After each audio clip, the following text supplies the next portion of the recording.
really short, percussive, low sustained parts. It didn't really matter where I was chopping, to be honest, as long as I got something that was pretty solid, and a D proved to be quite useful. Whereas for bass, I maybe want an elongated part, and the pitch needs to kind of stay the same. So the first thing I'm going to do here, to make sure all the pitches kind of stay the same, is go for my flex pitch tool here. If I double click on this and we have a look at the flex pitch regions here, you can see, if I just zoom in slightly, all of these have waver to them and they move around in terms of their pitching. So I'm going to pitch all of these here, and I'm going to put these to a C. Okay, so they're all in C. And then I'm going to turn the vibrato all the way down of every single one of them. So this is going to probably sound horrible, but remember, we're just looking for single notes or elongated parts. So let's have a listen. Light is touching me, while the dusk gets darker and the days get harder. So let's move this one up to here, see what we get here. Harder. And I can barely see while the light goes under, waiting for a wonder. So I'm going to take this here and this here. Wonder. So that bit there, that's going to be my bass. That's going to be my bass tone. So I'm going to right click on this. Let's come out of the flex view for a second. Right click on this, bounce this in place, and we'll call this flexed. It's always useful to name things stupid.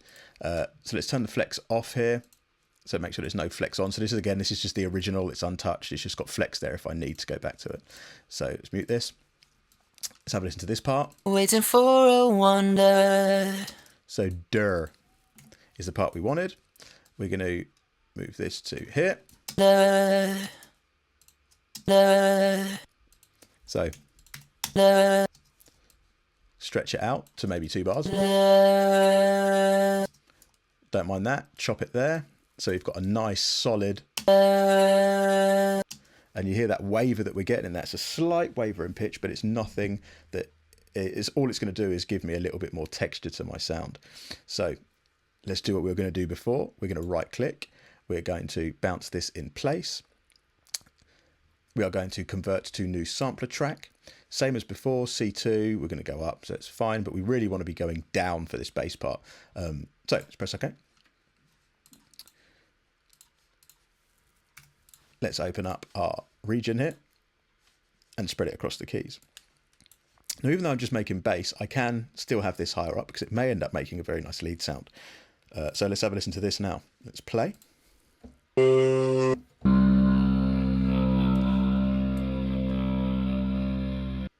So that's the noise we're working with. Let's turn the filter on, bit of drive.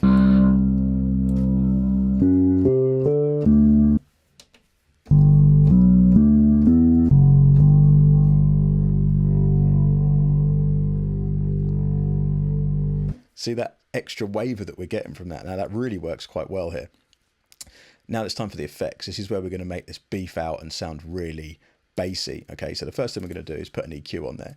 So I'm going to do a tiny bit of a low cut around 22, just to make sure I'm not getting any really low frequencies. Then we're going to cut out everything from 200 or so down. Okay, sorry, 200 or so up.